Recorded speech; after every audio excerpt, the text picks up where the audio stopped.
Hello, I'm Jim Miller. I'm here with Reggie Turner and Terrence Moore. The FlipSide starts right now.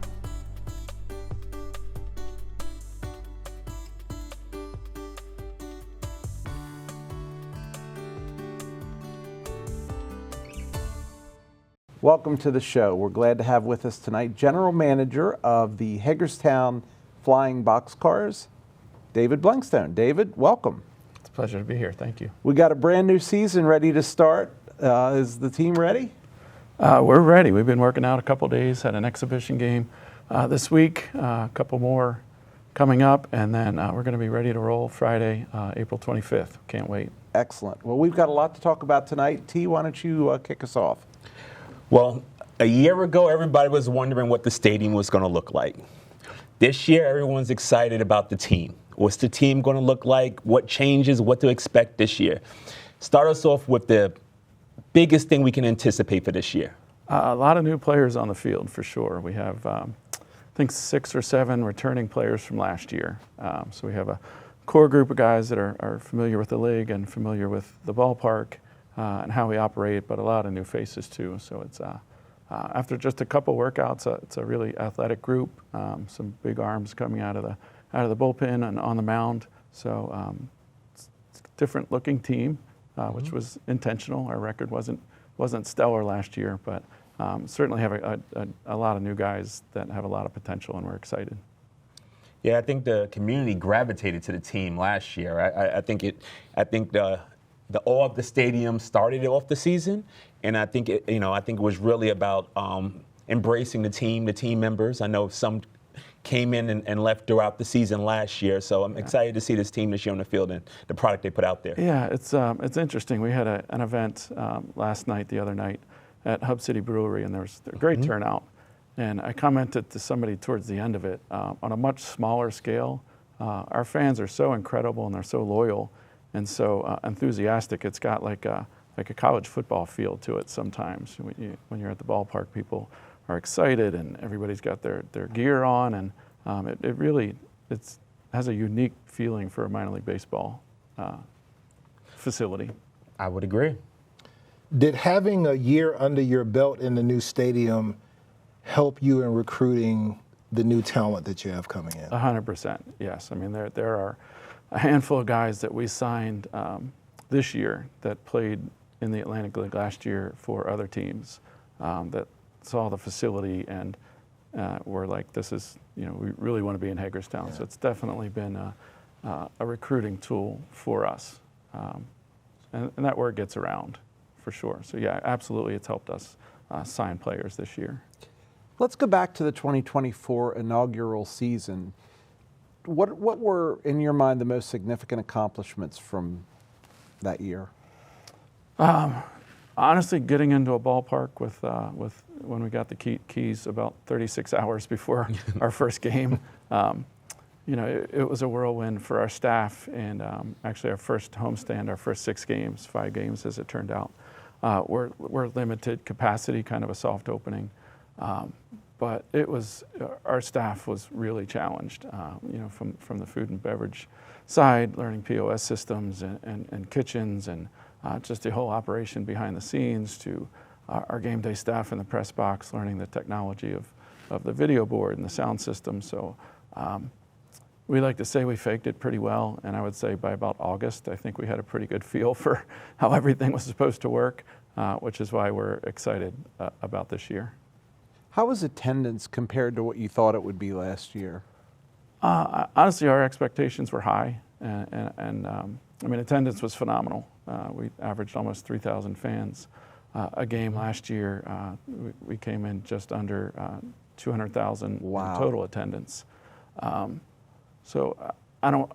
We were pleasantly surprised. I think the biggest surprise for me was just the consistency of the crowds. It wasn't like we'd have 5,000 on a Friday night and 1,000 on a Tuesday night. I mean, our crowds were really consistent, consistently good.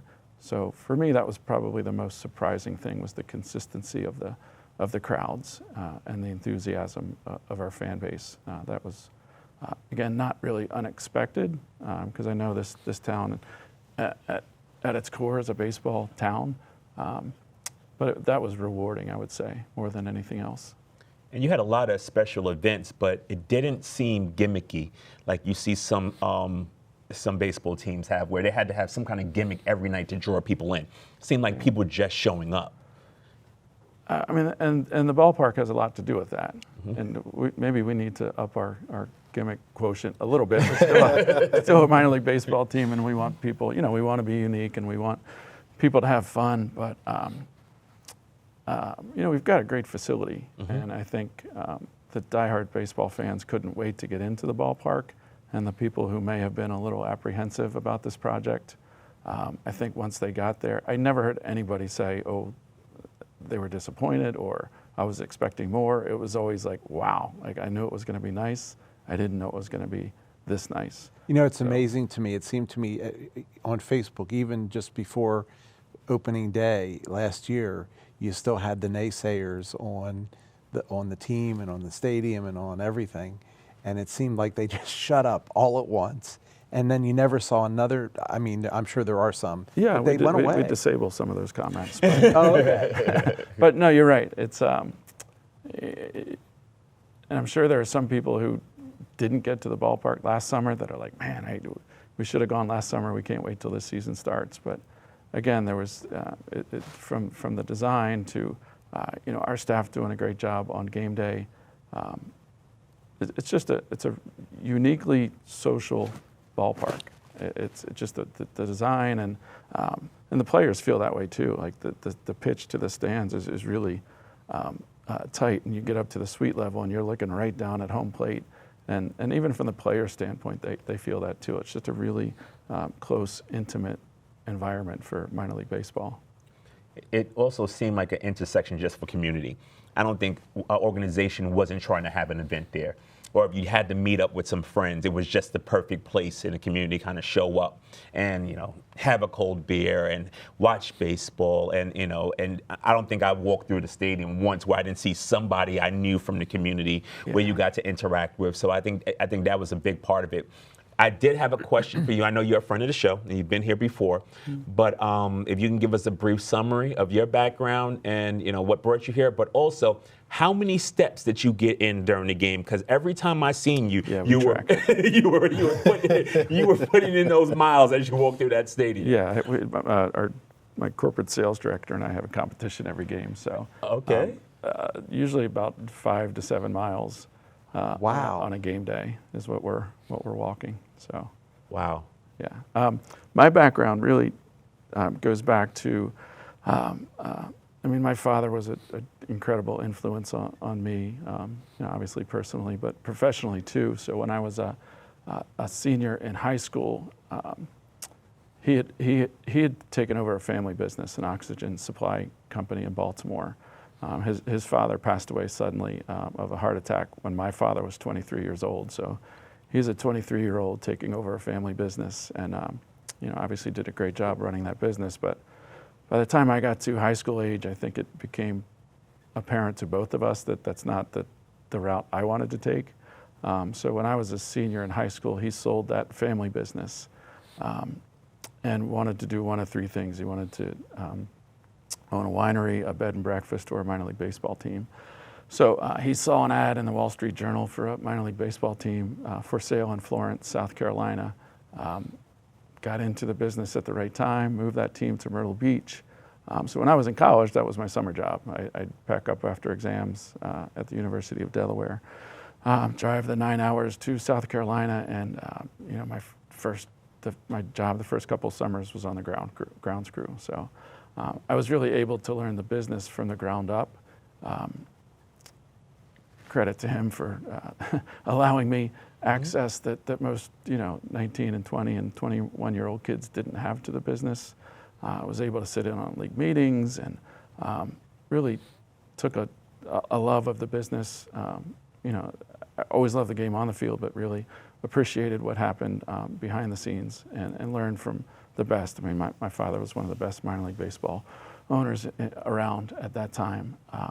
So it was just really a matter of me working my way up from grounds crew to concessions to doing some group sales to stadium operations, and eventually I was the general manager of the Suns for the last 5 or 6 years when I worked for the Hagerstown Suns. So the team in 1992, we won the South Atlantic League Championship in Myrtle Beach, promptly packed up the moving vans and brought that franchise to Hagerstown when the AA team here moved to Bowie, Maryland. So that's how all that worked. And then was in 6 years in Myrtle Beach, 9 years here, the last, like I said, 5 or 6 as general manager of the Suns here. So that's kind of that's my snapshot. Nice. Excellent. So, kind of a two-parter. When you had an autopsy of the season, what was the feedback that you got from players and staff? And secondly, from your perspective, what did you learn about the Atlantic League in regards to the talent that you need to bring in to be more competitive? I mean, the feedback we got from players was phenomenal. And I spoke to our team that the first day they were in town a few days ago. We had a team meeting, and everybody loves the ballpark, and the clubhouses are great, and the indoor batting cages, and all the bells and whistles are phenomenal. But what my hope as a general manager is that the people make the experience a positive one for the players. Whether it's the fans in the stands or our clubhouse manager, our athletic trainer, our front office staff. Like, that's what really makes it special. Like, you can have the greatest facility in the world, but if you don't have good people working for you, it's not a guarantee that it's going to be a great experience. So the guys love the facility, but my hope as a general manager is that it goes beyond that. It's that they have a good experience, with our family, our front office staff, and the people that work our game day staff, and our fans are incredible. I really had no exposure to independent league baseball in the Atlantic League before I took this job in 2023. So I'm not really sure what my expectations were for the play on the field. But having gone through it for a year, the play on the field is really high quality. It's somewhere between AA and AAA if you want to compare it to affiliated baseball. These guys are, a typical Atlantic League player has either major league experience or AA or AAA experience, so they're really talented guys. They're a little further into their careers, so they're more mature. They know the game a little bit better. They're just at different stages of their lives professionally and personally than an 18 or 19-year-old kid signed out of high school who's in his first year of pro ball. So it's probably a little bit more of a polished game than what I was used to at the single A level when I worked for the Suns. And just almost, not almost, but to a player, just really, really good guys to work with.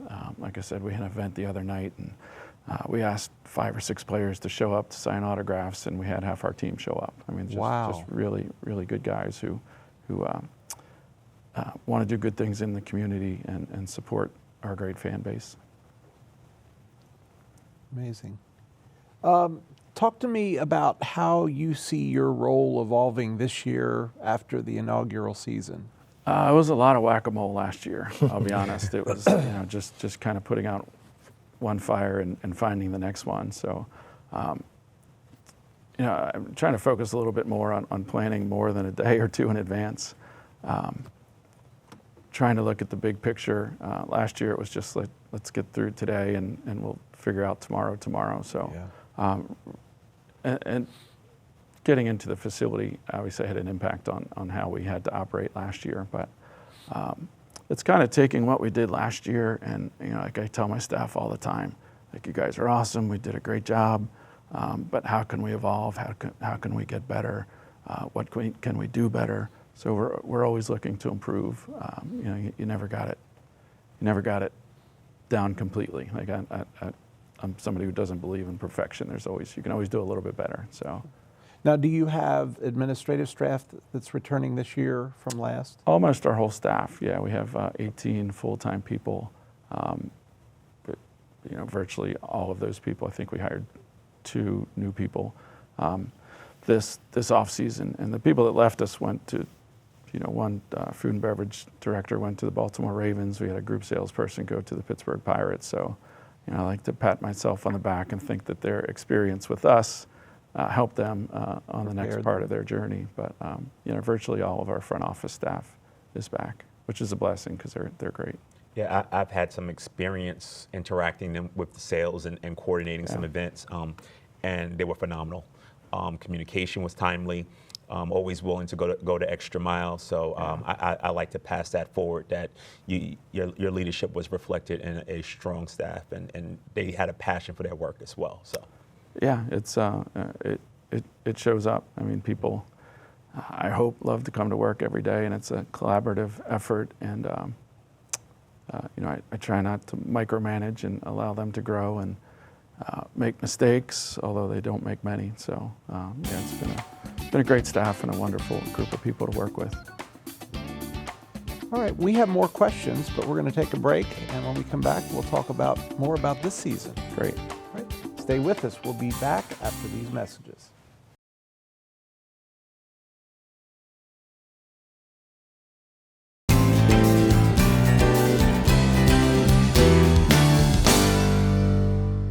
Once again, we're here with David Blenckstone, General Manager of the Hagerstown Flying Boxcars. Reg, kick it off. Sure. So I saw recently you have a high-profile coach We do. that has joined your staff, Arthur Rhodes, that this community would know because he played with the Suns in the early 90s and spent 20 years in the major leagues. Is that a recruiting tool for you in regards to getting some arms in here? Yeah, it was a recruiting tool for us to get Arthur in here. Right. He was, as you said, he played in Hagerstown as a double-A pitcher back in the early 90s. Went on to start his career in the big leagues with the Orioles, but had a great major league career. Was an all-star, won a World Series. So he was actually the pitching coach in Lexington, Kentucky last year, which is in the Atlantic League. So he was here for a series late in the season. They had a managerial change in Lexington.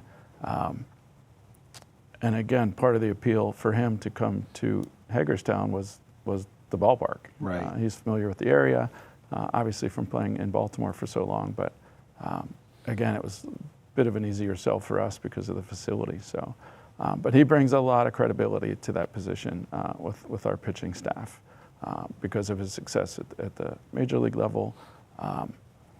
And he's just a super nice, humble guy who I think our guys are going to really respond well to. Terrence?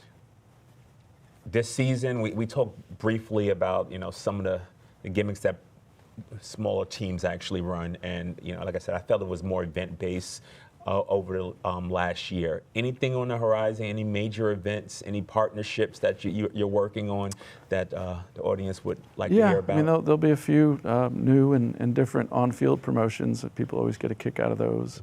Mm-hmm. We are celebrating Yellowstone. Hagerstown Night was one of our theme nights this year.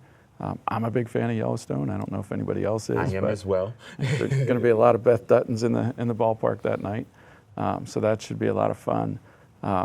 We're actually celebrating Willie Mays on May 24th of this year. So just a quick backstory on Willie Mays. He played his first professional minor league game in Hagerstown against Hagerstown. He was playing for the Trenton Giants. And Trenton was on the road at the time, playing in Hagerstown in 1950. So he was a member of one of the San Francisco Giants farm teams, or New York Giants at that time. So he played his first game here. He really started his career in Hagerstown. The league at that time, Hagerstown was the only team south of the Mason-Dixon line. So Willie excelled on the field. I mean, he's one of the top, one of the 5 greatest baseball players of all time. But off the field, his experience, unfortunately, was not a positive one. I hate to say to be expected, but I guess in that time and age, it was a different time and age. So he wrote in a book he didn't have a positive experience in Hagerstown and was not ashamed to admit that, nor should he be. But he did come back to Hagerstown decades later. The Suns actually invited him back, so he came back to Hagerstown, and people were able to spend some time with him. Fans were able to spend some time with him.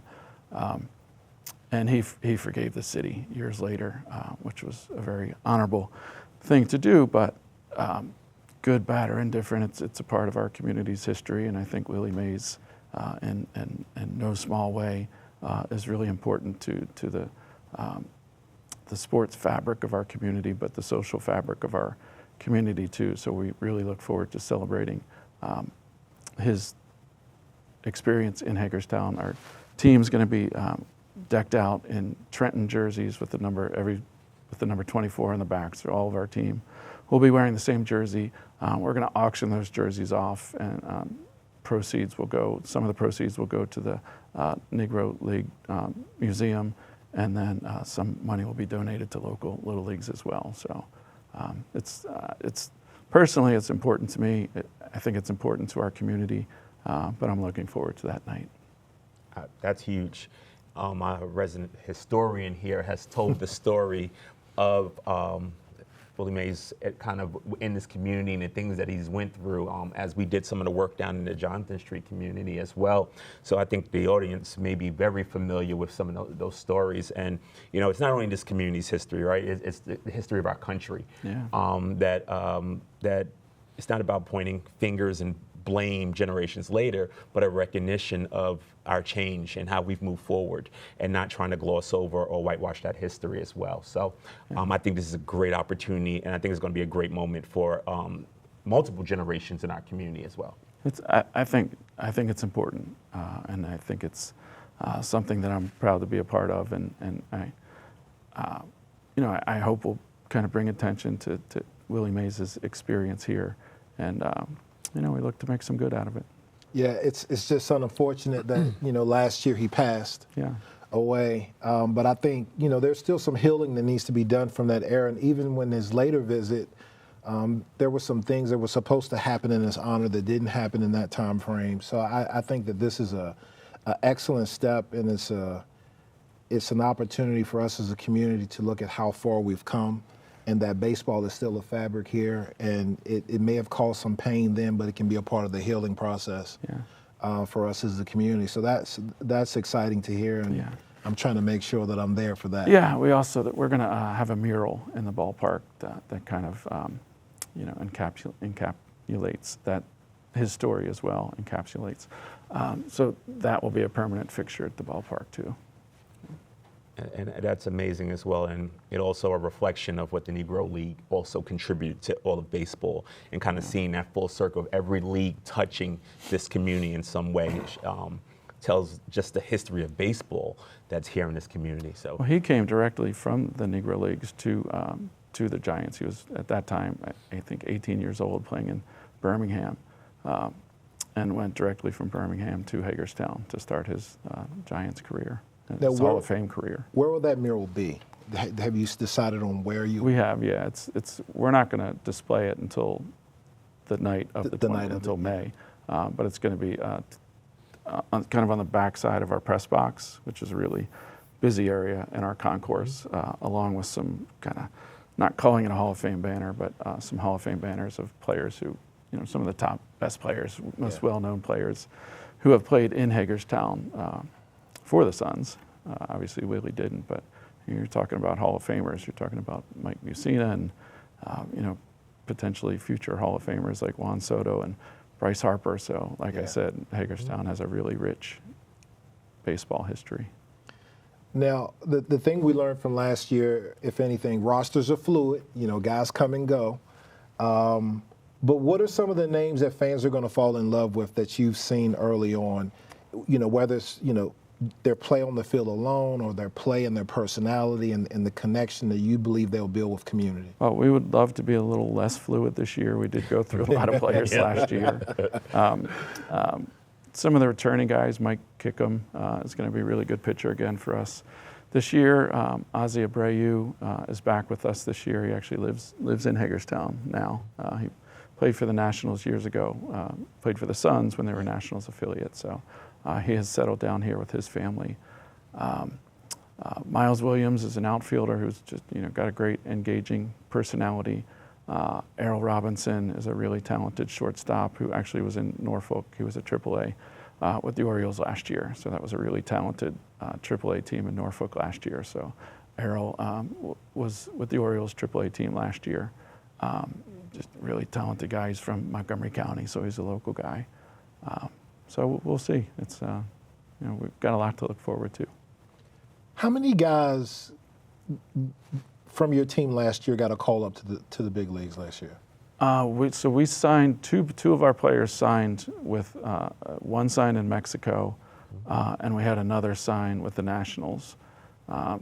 When he signed with us, he went directly to the Nationals AA team in Harrisburg. Okay. So he got an invite to spring training with the Nats this year.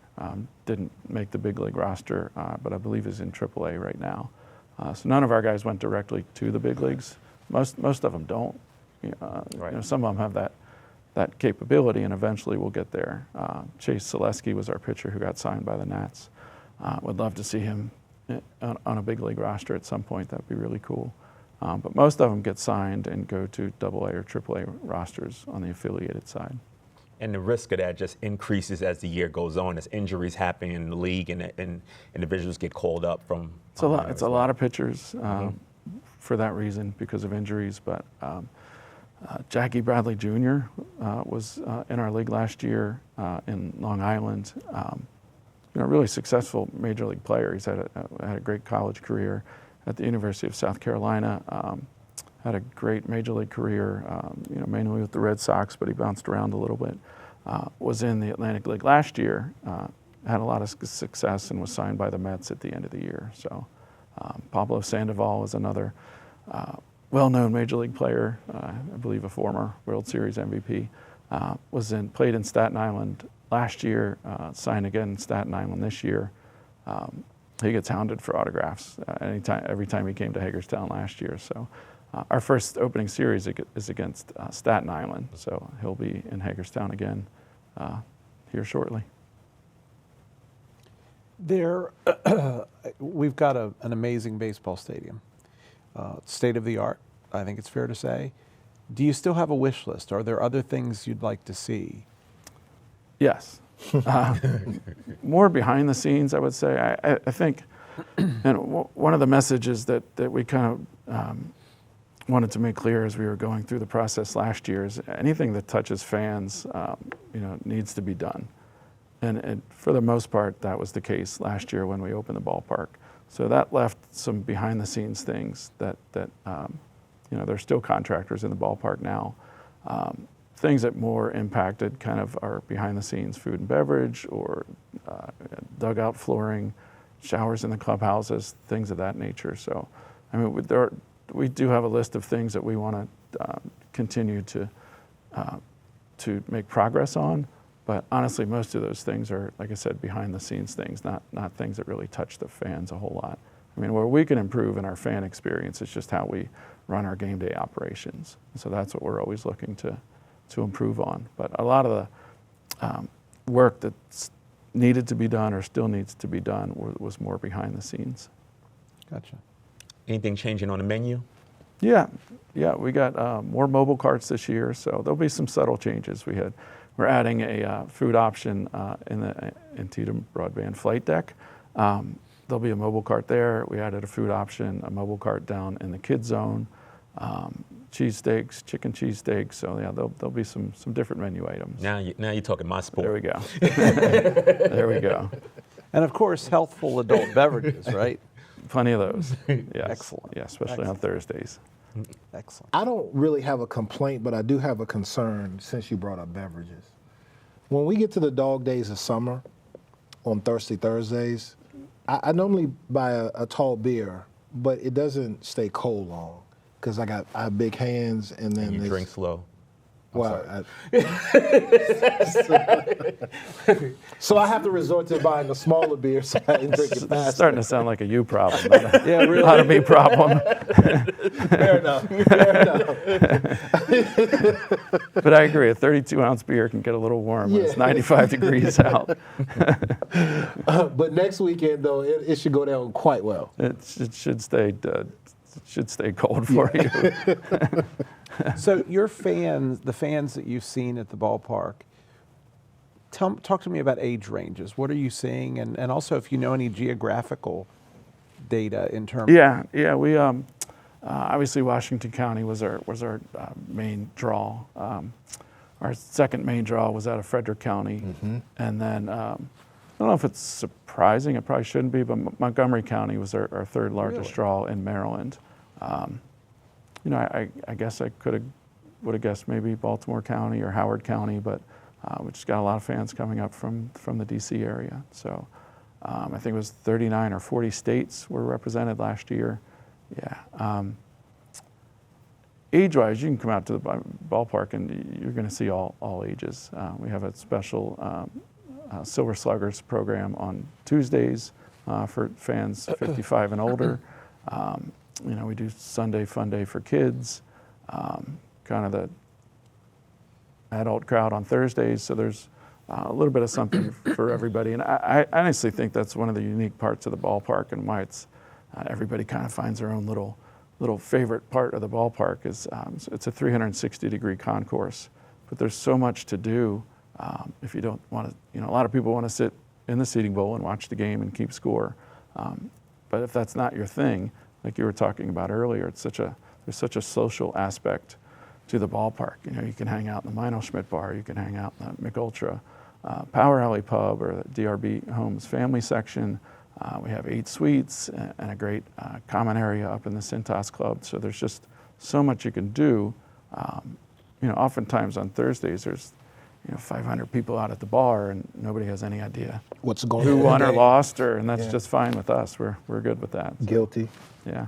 The only reason I asked that is I was amazed. My daughter, who's in her late teens, I'm amazed at the conversations that I hear between she and her friends and the interest that is generated by that level of this teen population and going to the ballpark. My daughter's birthday is next weekend, and she wants 9 innings, 9 beers, and 9 hot dogs. Number one, we know the 9 beers is wrong, and you've already stated you wouldn't serve her 9 beers anyway. Our bartenders are doing their jobs. She's got 9 beers. And knowing my daughter, she's not going to eat 9/10 of a hot dog, much less 9. But that's regardless. Yeah. But my point is that there seems to be a lot of excitement at the younger level for the new baseball team and the new stadium. Yeah, it's we did a promotion at the end of last year where we invited high school teams out, and those kids got to throw out a first pitch, and a lot of kids that age have a lot of other things going on in their lives and a lot of other distractions. But if we can get them to come out to the ballpark and get us on their social media, that's awesome. We have a lot of programs geared towards kids too, especially little leaguers. We have an Anthem Buddies program where the kids can run out onto the field with our team for the national anthem. A Boxcar Buddies program sponsored by the YMCA, where kids get discounted tickets on Sundays. We have a bookworm program, which is new this year, sponsored by Xfinity. We have almost 500 kids signed up for that program, where if you read a certain number of books, you get a free ticket to a game during the summer. So just trying to keep kids engaged academically as well. So we're really it's a wide net that we're trying to cast. So. And pressure bust pipes. There was a lot of pressure to succeed year one with the stadium. But as you mentioned, I know there was stadium envy across the state. I don't think I went somewhere where they didn't bring up, and you guys got a new stadium, right? Like when you brought up, which was great, because usually when you brought up Hagerstown and Washington County, usually something derogatory may have come up sometime in the conversation. But the stadium was that crown jewel across the state. You mentioned that how many states, 48 states were represented? About 39 or 40 we counted, yeah. And now it was also international. It was, right? yeah. So there's like merch all over the world, yes, with the logo on it, yeah. which is huge, right? And to say that that's a huge success. So what I want to know, because I know the merch was almost sold out, like within the first couple of weeks, right? Yeah. So I know merch is going to be fully stocked. And new merch may be in the stores as well, hopefully as well. Opening night. Yes. Opening night. Yep. Okay. All right. Just want to make sure. Absolutely. I bring So my your card. team store is not open before? It's open now from 11 to 2 each day. Each day? It's just not stocked yet with our new merch. Oh, okay. So I have to wait. You're going to have to wait till the 25th. Yes. How do you top last year? I'm not sure the goal. Well, in some regard, we do hope to top it. We look to increase attendance. I don't really look at it that way, topping it, as much as I just look. I probably look at it more like building off of that success, and trying to, again, always trying to see how we can be better. Topping it would be a challenge, but we will. I mean, we'll exceed some of the lofty goals that we set for ourselves last year, especially on the attendance side. Our season ticket base has grown year 2. Like I said, we were limited capacity for our first homestand last year. We're not going to be limited, obviously, this year. So just that in itself will lend itself to greater attendance numbers. But I probably look at it more like building off of what we did last year. Well, you had such amazing progress last year, and the team wasn't even, one of the top in the Atlantic League. We were the bottom of the Right. Atlantic So League. so naturally, just a more competitive team is going to help everything. Wouldn't you say? Absolutely, yes. I mean, for the diehard baseball fan, and our manager Mark Mason would tell you the exact same thing. We really expect to be and hope to be more competitive on the field this year. Are we going to win the next 10 Atlantic League championships? Unlikely, but you want to put a competitive team on the field, and I've already seen us just after a couple workouts headed in that direction. Yeah. And consistency as well, right? Because you got, like you said, you worked at a lot of bugs last year, and a lot of bugs that I don't think I've seen any personally that I can point out and say that there was a problem. So there's some consistency from last year that's going to increase efficiency this year as well and allow you to do more things with your time. Yeah, a lot of the improvements we made this year, like I said, were behind the scenes. So I don't want to say it doesn't impact fans, because if it allows us to be more efficient and better at our jobs, it will impact fans. So, practices that we put in place, physical changes to the stadium that we've made, hopefully will allow us to serve our fans better than we did last year. I stepped on your next question there, Reggie. I'm sorry, you had something else. No, I was thinking about, obviously, new stadium, everything was new last year, so your challenges were different last year than this year. So coming into year 2, what keeps you up at night? Lots of things. It changes every night. I literally have a pad of paper. Next to the bed? No, I don't want to wake up my wife. in the kitchen, and I'll get up at 3 o'clock in the morning and write it down, and that's my 3 or 4 things on my to-do list to start the next day. It's just, for me, there's just so many, for any minor league general manager, there's just so many aspects of the job that you have to at least be competent at, from the sales side to the game experience to managing a staff to communicating with players and coaches. Like there's just a lot of different pockets and a lot of different things that general managers have to deal with on a daily and a yearly basis. And I always, even when I was a high school athletic director, like nobody could ever say I was a baseball guy or I was a basketball guy. I in high school I played football and basketball and lacrosse, and played lacrosse in college, and I've coached football and boys lacrosse and girls lacrosse and basketball.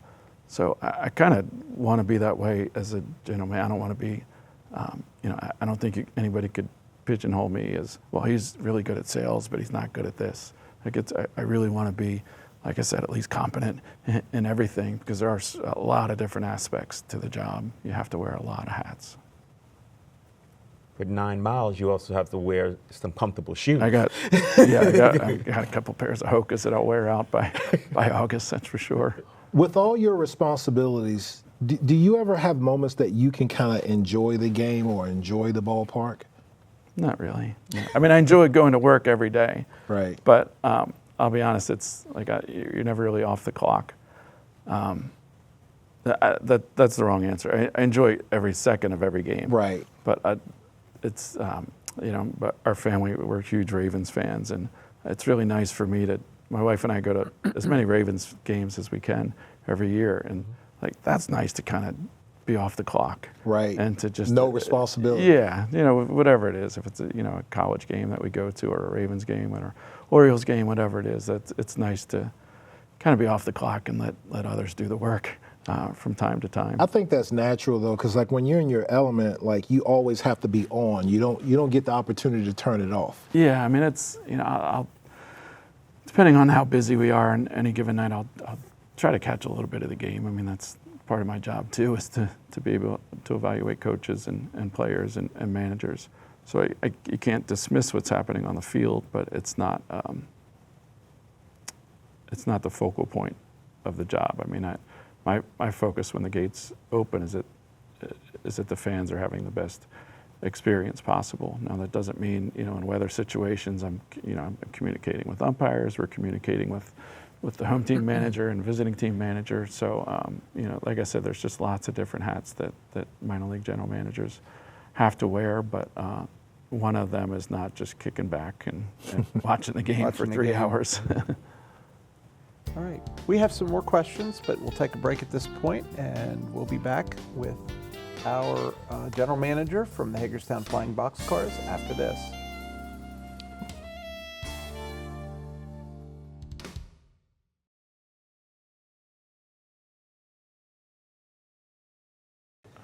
We're back again with the general manager of the Hagerstown Flying Boxcars, David Blenckstone. David, thanks for sticking with us. So let's talk a little bit about the community feedback on the park and the team. What are you hearing generally? Generally, really good things. We have an urban ballpark, so parking is going to be a challenge for people, but the city has done a great job addressing some of those parking challenges. And to be honest, if you go look at our Google reviews, the stadium gets great reviews, but people, the one drawback some people have is where do we park? But that seemed to tend to work itself out easier as the year went on. And again, you have to remember, going downtown to a downtown ballpark was new for everybody. Mm-hmm. So people kind of had to find their parking niche, and I think they did as the year went on. Yeah, I'll say this, and I know this has nothing to do with the boxcar. People are spoiled, right? Yeah. I don't think parking was that bad. I just think we take for granted that we never had that many people downtown at a given night. But I've never had an experience that it took parking was difficult. And when we first opened, the new parking lot wasn't even. It didn't open until August. Right. So, and I know parking is always a taboo subject, but I think you did a great job, and I don't think parking should be is nitpicking if that's your complaint. If parking wasn't a problem, we wouldn't have drawn 180,000 people last year. There you go. So I think people like to talk about it. I think it's more perception than reality. Yeah. I've said on this show, for the 12 years that we were around prior to the stadium being built, and off the air before that, Bob Brucci used to say, go big or go home, and that's why he wanted to see the stadium. Mm-hmm. We certainly went big with this stadium. How, in your view, has it impacted already the downtown business? Significantly. I mean, there's a lot of foot traffic downtown. I want to say 63 nights a year because we have 63 home games, but beyond that, some great new businesses that have opened up within a couple blocks of the ballpark. So I think sometimes people get a little impatient and they want things to happen overnight, and that type of development doesn't happen overnight. 5 years from now, 10 years from now, I think it's going to look really different. But even this year, like I said, there's some really great new downtown businesses and bars and restaurants that will be open this summer that were not open last summer. So even in this short time, I think the impact has been significant, but I also think it'll grow over time as well. And there was a learning curve as well. I think a lot of the downtown businesses really didn't know what to expect. They didn't know when a crowd was coming, when what path they would be taking. So I think hopefully a lot of those businesses learned from that, and they have a plan in place to take advantage of some of those opportunities. And I will say we're on our own little baseball bubble at the ballpark. I mean, that's our focus. We're there. Every once in a while, on a night when we're not too busy, I literally will leave the ballpark, take a couple block walk around the ballpark just to try to get a sense and a feel for what fans are experiencing. Like I know what they're experiencing, or at least I should know what they're experiencing inside the gates. But I did that several times last year just to try to kind of get that fan perspective. Like what are our fans experiencing when they walk up to the box office or walk up to the front gate or whatever it is. It's really cool to see that kind of foot traffic downtown, though. And I'll say this as well. I'll give kudos to the city. One of my concerns, and I'm sure it was echoed as people have a belief in crime downtown, and people drinking, and that many people, gathering downtown that frequently, that there will be issues and incidents outside the stadium. Yeah. And I can't recall that I heard any of major significance that where anyone would feel unsafe, attending a game or leaving one. Echo that 100%. The Hagerstown Police Department was phenomenal to work with last year, and again, I think that was intentional for them to have a presence in and around the ballpark. We obviously have our own third-party security team for inside the ballpark, but they had a tremendous presence outside the ballpark, and I think that made people who are coming to the ballpark feel comfortable. And again, it gets a little bit back to reality and perception, but if the perception is that downtown is unsafe, then that is the reality. But I agree with you 100%. The Hagerstown Police Department was phenomenal to work with. They provided a tremendous service to the community, and knock on wood, you're right, we had 0 incidents last year. Yep. During our 63-game schedule. Some would theorize that if you bring more feet on the street, and for good purpose, Yeah. baseball, the Maryland Theater, these new restaurants, that frankly, most criminals want to be off where there's not a lot of people. Yeah. And that by itself can drive some of the bad Yeah, element out of the community. Personally, I've really loved working downtown. I mean, you can walk to lunch, or walk to happy hour after work, or whatever it may be. I've never felt unsafe working downtown, not for a second. Are there any specific partnerships or any other relationships with downtown businesses that you can speak to, or county businesses? I would say one thing we're excited about doing this year is we're starting a foundation. It's called the Boxcar Nation Foundation. So that's going to allow us to raise money for this foundation, which will hopefully allow us to touch more people than we already are. So that will allow us to partner. And the mission is to support underprivileged, underserved youth in the community. So we're excited about that initiative this year. We're going to sell 50/50 raffle tickets at all of our games this year. So that pot could get fairly large on busy nights, and somebody's going to go home happy, and we'll raise money for a good cause too. So we're excited about that. And I can honestly say we haven't cultivated those partnerships yet because we haven't raised a dollar yet. But once we do start to raise money for the foundation, that will allow us hopefully to do some really good things in the community.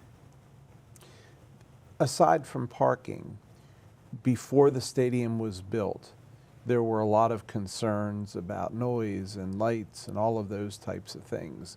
I don't hear those anymore. What are your thoughts on that? So, we received, virtually no complaints either. We do communicate with the community and the city when the fireworks shows are going to be, so people can plan for that. That was probably the one comment we got was about the fireworks shows, and if people have pets, that can be an issue sometimes. But we try to communicate those dates well in advance. The lights are so. The technology with stadium lighting has come so long that the lights somehow are really directed so poignantly at the field that a lot of that light is not even escaping the stadium. We have some of the lights are on 24/7, and you drive around the ballpark at night and you can barely even see that the lights are on from outside the stadium, but it does provide us a level of security inside the stadium. The stadium looks like it kind of glows instead of radiates light outside of. Those are the egress lights that we put on after the game is over. Yes. Yeah, that's exactly right. Now, Meredith's made the investment and stepped up to be the main sponsor. How's that relationship working out? They've been a great partner. They already do so much in this community, and they've been a great partner for us on the athletic training side, providing orthopedic doctors. They're just, their leadership team is just wonderful to work with, and it's really been a great partnership, and I would like to say I assume and hope that they would say the same thing, but yeah, it's been a great partnership so far. That's not a recruiting tool, right? For players, that's career longevity to have that kind of partnership and have that relationship. I wasn't even aware it was that integrated. Yeah, right? it's just, it's a great professional relationship, but personally, our ownership group and the leadership team for Meritus, personally, we just all get along really well. So it's nice to work with partners like that. So we're a little over a week away from opening day. What will make you sleep good at night after that first homestand? Well, after the first homestand, I'm headed to Georgia because my son's getting married May 2nd. So sounds like it's going to be a busy couple weeks. So let me get back from Georgia, and then I can catch my breath a little bit. But it's really what I keep telling the staff. It's all the preparation that kind of gets me up at night writing lists in the kitchen. Once the season hits, I don't want to say you're kind of in autopilot, but all the heavy lifting is done. So the hours start to pile up. We're working 12 and 13 and 14-hour days. It doesn't seem like that most of the time. But this is the stressful time. It's kind of the lead up and the preparation to that opening weekend. And then once we get there, that's why I've always loved this business, is because it's seasonal. There's off season and there's in season. And at this time of year, we're all, we can't wait to open the ballpark and have fans in the ballpark again. And then by September, we're going to be like, whew, okay, let's catch our breaths a little bit. And, right. But that's one part of the business that I've always loved. But it really is the preparation, testing our on-field promos and getting the players from the airport into housing, and it's all those things that have to happen in preparation for the season to begin. And then once the season begins, it's, like I said, the hours pile up, but it's a lot of fun. It's even fun for our staff. The ballpark is just so electric that it's fun for us as well. Plan, execute, and repeat, right? That's the goal. So what would be your message to the fans, to the community? What's your call to action for us for this season? Well, if you haven't been to the ballpark before, try it. If you still don't like it, at least you tried it, but it's hard to walk into that ballpark and not have a positive experience. But for the fans who are looking forward to coming back into the ballpark, just know that we've spent a lot of time and a lot of effort in the off season to make our fan experience the best it can possibly be and the best in minor league baseball. So to try to combine that professionalism, where maybe you feel like a little bit like you're at Camden Yards based on the video board and the suites, but to not take the gimmicky part out of it too, because at the end of the day, it's about entertainment and minor league baseball. The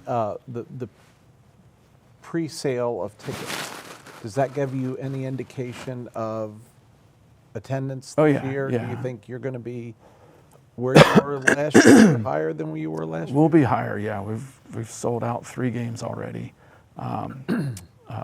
Most of the seating bowl, not all of it, but most of it is sold out for opening night already. So we'll kind of transition to standing room tickets.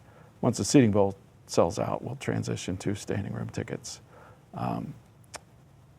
But the biggest thing for us is increasing our season ticket base, which we did this year by about 12-15%. Wow. I want to say, over last year. And again, I think that's just people not being familiar with the ballpark and then coming out and buying a single game ticket and like, wow, okay, I want to buy a 10-game plan or a 30-game plan or some vouchers. So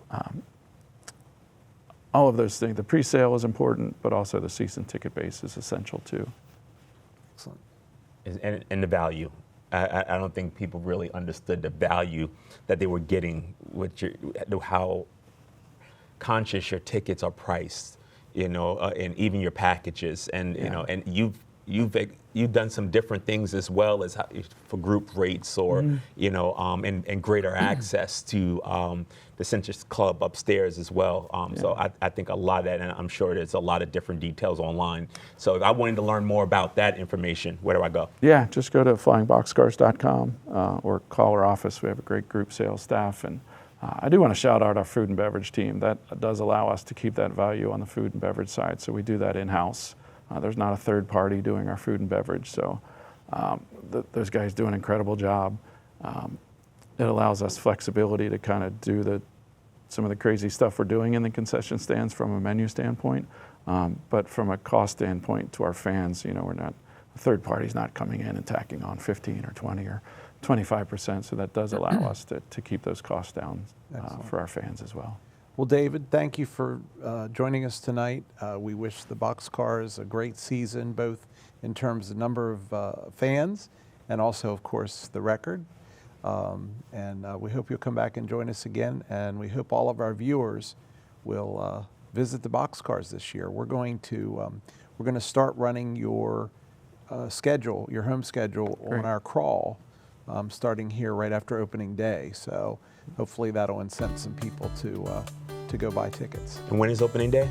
Friday, April 25th at 6:30 against the Staten Island Ferry Hawks. Excellent. I think the FlipSide should be live from the stadium. You think? That would be cool. Absolutely, that'd be awesome. Okay, well, we could talk about that. We'll talk to our friends at Antietam. Let's talk to them. All right. That's all the time we have tonight. We hope you will like us on Facebook, follow us on X. We hope you will send us your comments and suggestions to feedback@theflipsidetv.com. That's feedback@theflipsidetv.com. Most importantly, we hope you will join us again next week for another visit to the Flip Side. Good night.